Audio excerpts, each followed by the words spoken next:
पांडे पुत्र की पाठशाला में आपका पुनः स्वागत है।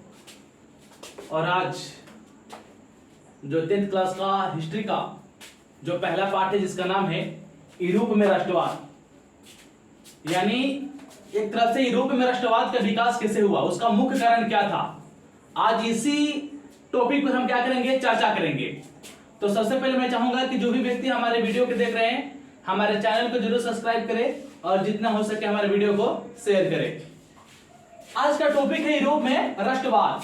सबको पता है कि जो यूरोप में राष्ट्रवाद की भावना की क्या थी, 1789 से पहले वहां पर राष्ट्रवाद की भावना की कमी थी। लेकिन जब 1789 का वो समय आता है तो पूरा यूरोप में क्या होता है, राष्ट्रवाद का विकास होता है। तो कुछ ऐसा ही जो टॉपिक है जिसके बारे में आज हम चर्चा करेंगे। कहता है कि यूरोप में राष्ट्रवाद एक ऐसी भावना है। सबसे पहले राष्ट्रवाद क्या है, तो राष्ट्रवाद एक ऐसी भावना है जो किसी विशेष भौगोलिक, सांस्कृतिक या सामाजिक परिवेश पर रहने वाले लोगों में एकता का वाहक बनती है। यानी राष्ट्रवाद एक ऐसी भावना है जो किसी विशेष भौगोलिक, सांस्कृतिक या सामाजिक परिवेश में रहने वाले लोगों में क्या करती है, एकता का वाहक बनाती है। अर्थात अगर किसी भी व्यक्ति में राष्ट्रवाद की भावना रहेगा ना, चाहे सामाजिक स्तर पर वो क्यों ना हो, चाहे वो सांस्कृतिक स्तर पर, चाहे भौगोलिक स्तर पर, हमेशा वहां क्या करेगा, एकता बनाने की कोशिश करेगा। अर्थात स्पष्ट होता है कि राष्ट्रवाद से एकता की भावना की उत्पत्ति होती है। फिर कहता है कि फ्रांस की क्रांति ये हमेशा क्वेश्चन पूछता है कि फ्रांस की क्रांति कब हुआ था, तो फ्रांस की क्रांति 1789 में हुआ था। ये सबसे अच्छा क्वेश्चन है कि फ्रांस की क्रांति कब हुआ था, 1789 में हुआ था। और उसी समय जब फ्रांस का क्रांति हुआ था 1789 में, उसी समय यूरोप में राष्ट्रवाद की भावना की थोड़ी बहुत क्या थी, यानी एक तरह से उम्मीद जगी, ठीक ना। जब 1789 में क्रांति होता है तो उसी क्रांति के समय क्या होता है, राष्ट्रवाद की भावना की उत्पत्ति होती है।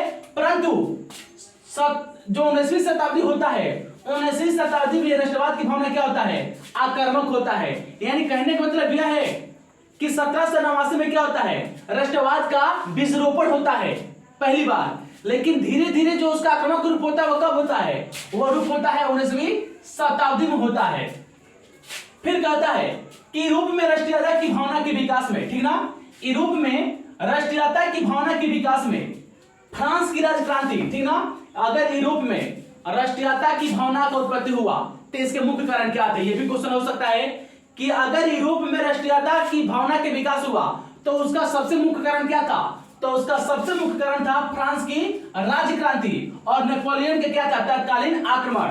उसी समय फ्रांस में राजक्रांति हुआ था और उसी समय नेपोलियन ने क्या किया, तत्काल में आक्रमण किया था। और यही आक्रमण के कारण वहां पर राष्ट्रवाद की भावना के क्या हुआ था, विकास हुआ था। तो हम कह सकते हैं कि अगर यूरोप में राष्ट्रवाद की भावना का विकास हुआ था और इसमें किसी का योगदान है तो वहां पर फ्रांस की राजक्रांति का योगदान है और वहां के नेपोलियन जो तत्काल में क्या किया था, आक्रमण किया था।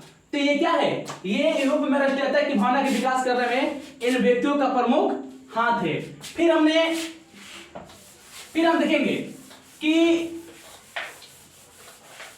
ये तो विकास हो जाता है, लेकिन जब क्या होता है, जब नेपोलियन का पतन होता है, ठीक ना, जब नेपोलियन का पतन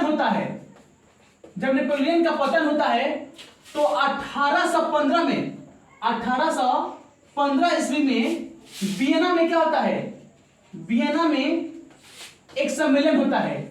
वियना में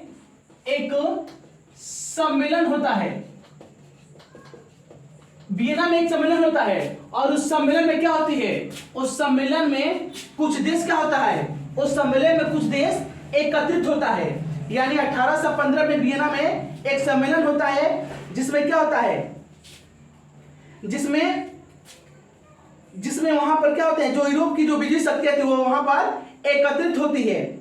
और वहां पर जब एकत्रित होती है तो उसका कारण यही था कि किसी प्रकार से जो पहले की तरह जो शासन व्यवस्था था उसको पुनः क्या किया जाए, उसको पुनः वहां पर लागू किया जाए जो नेपोलियन से पहले वहां पर हुआ था। यानी एक तरह से कह सकते हैं कि जो यूरोप की शक्तियां थी, ठीक ना, वो 1815 में क्या होती है, 1815 में वहां पर वियना में एकत्र होती है। जो ये वियना क्या है, जो ये वियना है वो ऑस्ट्रिया की क्या है, राजधानी है। जो वियना है वहां क्या है, ऑस्ट्रिया की राजधानी है। तो हम एक तरह से देख रहे हैं कि नेपोलियन के पतन के बाद क्या होता है, 1815 में वियना का एक सम्मेलन होता है। ये भी आता है क्वेश्चन कि वियना का सम्मेलन कब हुआ था, तो वियना का सम्मेलन 1815 में हुआ था। और ये सम्मेलन इसलिए होता है कि वहां पर चर्चा होता है कि फिर से किसी प्रकार से क्या हो, जो पहले का जो शासन व्यवस्था है उसको पुनः लागू किया जाए। तो याद रखना कि वियना सम्मेलन, ठीक ना, वियना सम्मेलन, वियना सम्मेलन कब हुआ, वियना सम्मेलन कब हुआ, 1815 में। वियना किसकी राजधानी है, वियना किसकी राजधानी है, वियना किसकी राजधानी है, तो उत्तर इसका होगा ऑस्ट्रिया। यानी जो वियना है वह ऑस्ट्रिया की क्या है, ऑस्ट्रिया की राजधानी है। तो यहां पर बहुत सारे एक नंबर का क्वेश्चन 10 क्लास के लिए फायदेमंद होगा कि कह रहा है कि 1815 में क्या होता है, वियना में एक सम्मेलन होता है और फिर कहता है कि वियना क्या है, तो वियना ऑस्ट्रिया की राजधानी है। तो यहां पर हमने पढ़ा कि यूरोप में राष्ट्रवाद, तो यूरोप में राष्ट्रवाद का मुख्य रूप से 1789 में फ्रांस की क्रांति के समय होता है विकास, और पुनः जो राष्ट्रीयता की भावना की विकास होता है वो 19वीं शताब्दी में आक्रामक हो जाता है। और उसका सबसे तत्कालीन कारण था कि फ्रांस की राज्य क्रांति और नेपोलियन का तत्कालीन आक्रमण, जिसके कारण वहां के लोगों में राष्ट्रीयता की भावना का विकास होता है। और आगे जिसके बाद होगा हम अगले वीडियो बताएंगे। तब तक मैं चाहूंगा कि आप हमारे वीडियो को लाइक करें और मेरे चैनल को जरूर सब्सक्राइब करें। धन्यवाद।